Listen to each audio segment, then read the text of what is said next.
Según el historiador Valdemar Espinosa, Pachacútec nació en Cusicancha, aposento que hasta ahora podemos identificar. Se encuentra al frente del Coricancha. Sus padres fueron el Inca Huiracocha y Mamá Runto. Tenemos en la Plaza Mayor, en la esquina con Plateros, la Casana, que era la casa del Inca Pachacútec.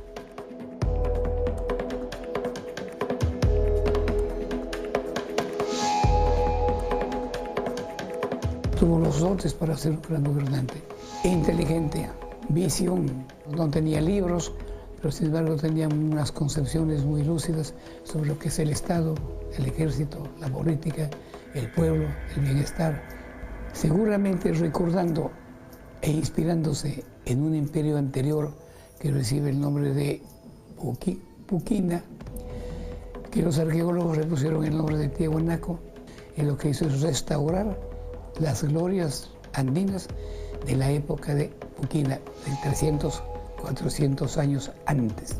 Y precisamente el nombre Pachacútec significa el que restaura las mejores glorias del pasado. Sobre Pachacútec tenemos una riquísima información, por ejemplo, de la crónica Suma y Narración de los Incas de Juan de Betanzos, que estaba muy bien informado porque se casó con una princesa inca de la más alta aristocracia imperial. Pachacútec reconstruyó el Cusco, que era solo una aldea, y se transformó en una yacta, es decir, una ciudad andina, imponente, llena de palacios y magníficos templos. Sí, Pachacútec es el responsable, digamos, por lo menos eso dicen todos los cronistas, de la creación del Estado, ¿no? Entonces, por un lado, se le atribuye el inicio de la expansión más allá del Cusco, es el que empieza a conquistar a otros pobladores, asimilarlos al Tahuantinsuyo, digamos, el origen del imperio, ¿no? Del control de los otros hombres andinos, pero también es el reformador de la propia nobleza, también es el que reconstruye la ciudad y que hace importantes obras que todavía las encontramos en el Cusco.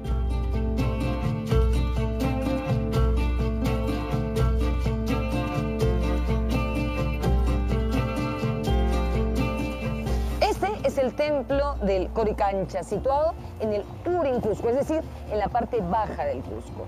Hoy es el convento de Santo Domingo y es un bello ejemplo de mestizaje, una extraordinaria simbiosis entre el mundo andino y el mundo occidental. Vamos a conocerlo.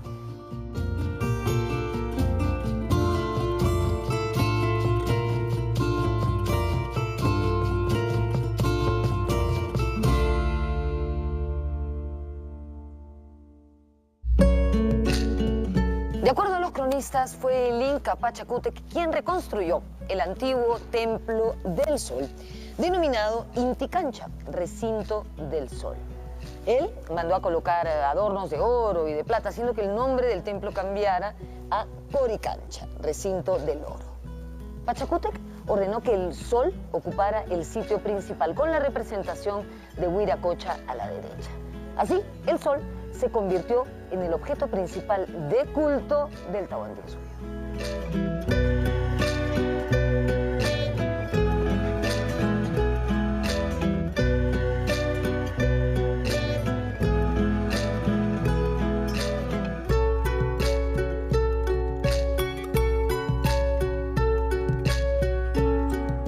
También es alguien al cual se le atribuye una reforma religiosa con la introducción del sol, y es como una nueva época, incluso el nombre mismo de Pachacútec, que es el gran transformador, ¿no? Y las huellas que han quedado en las crónicas es como un personaje sumamente importante en el inicio de esta etapa imperial, ¿no? Como que corta con estos incas iniciales de Manco Cápac y se inicia un control estatal en toda Latinoamérica.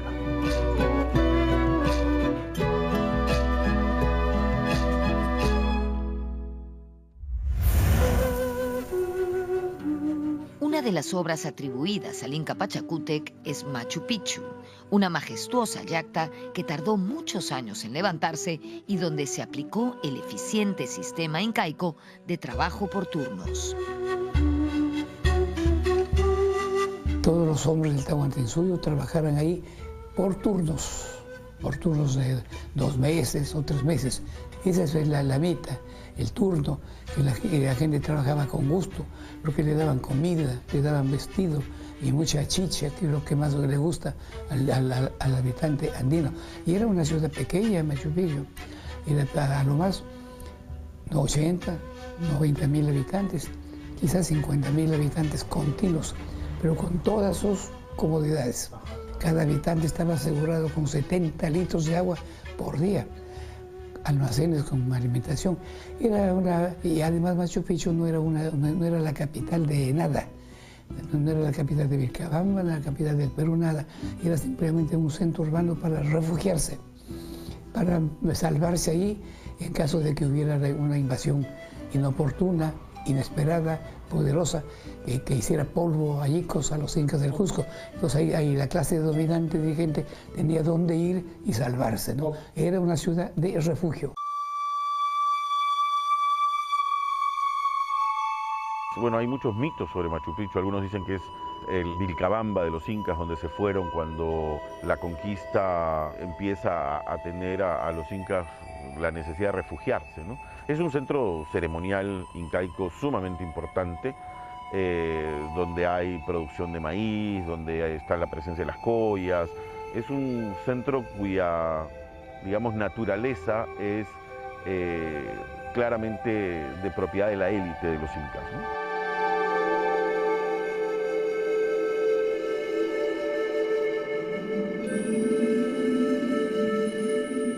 Según las crónicas, Pachacútec fue un gran estadista que realizó un eficiente manejo de los principios básicos de la economía incaica, la reciprocidad y la redistribución.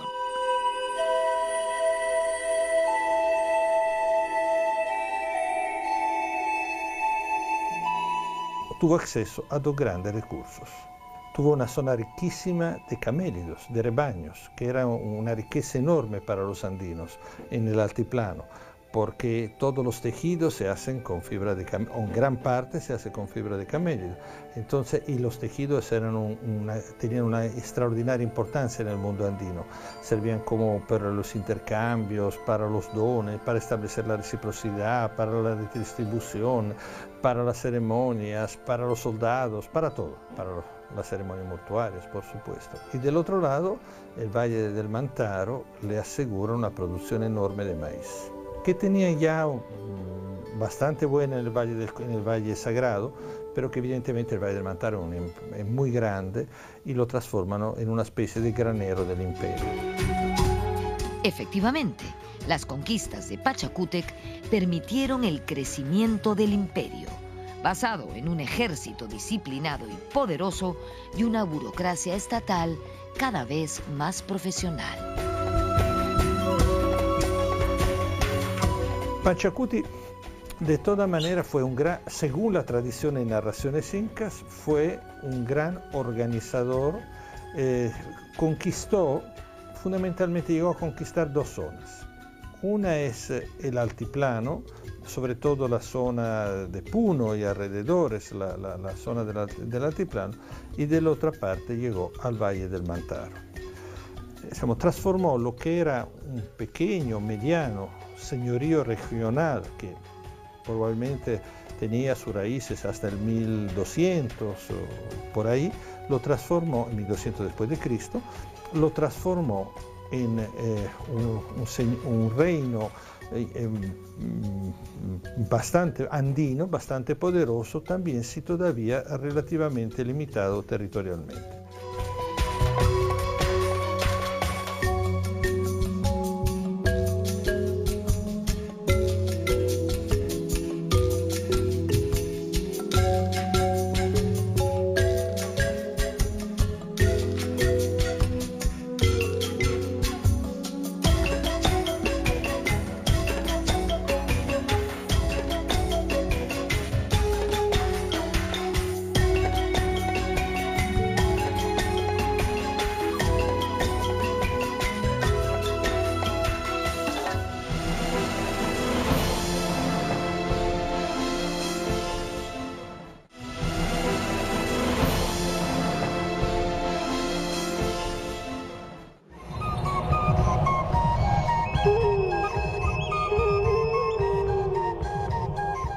Pachacútec se definió el sistema de panacas y mitades, Hanan Cusco y Urin Cusco. Se dividió el estado en huamaníes o provincias, se implantó el servicio de troquicocs o gobernadores y de tucuiricuc o espías. También se instalaron cárceles y se expandieron las terrazas y los almacenes estatales. Pachacútec estableció el rol de los curacas, del ejército y de los funcionarios. Reformó el sacerdocio y el calendario, procurando disminuir el poder de los sacerdotes del sol. Por otro lado, se empezó a crear una tradición. Los mitos fundacionales cobraron forma, reforzando el carácter sagrado adjudicado a los gobernantes incas.